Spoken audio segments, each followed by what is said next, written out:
আজ মাধ্যমিক পরীক্ষার দ্বিতীয় দিন ছিল, তাই ভাইদেরকে নিয়ে স্কুলে পৌঁছে যাই। যাওয়ার সাথে সাথে ওরা আবার সবকিছু রেডি করে ক্লাসে ঢুকে যায়, যেহেতু টাইম হয়ে গিয়েছিল।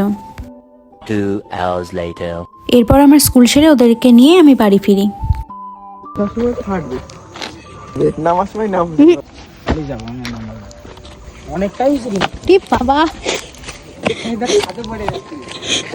কুলগুলো বেশ বড়, চকচক করছে।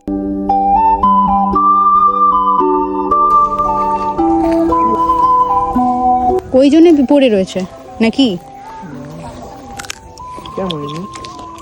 কোষো খেয়ে দাঁড়া, আর দুটো তো খেয়ে দেখ। বাড়ি ফেরার পথে কুল গাছ দেখে আবার দাঁড়িয়ে পড়ে। মুচেই খেয়েছি।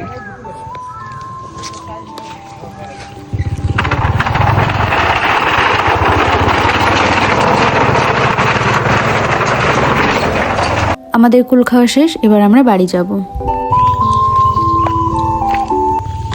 পড়ে গেলে সেটা একটা ভাইরাল হয়ে যাবে ভিডিও ক্লিপ। করবো কেন? কেমন করে? দাঁড়া।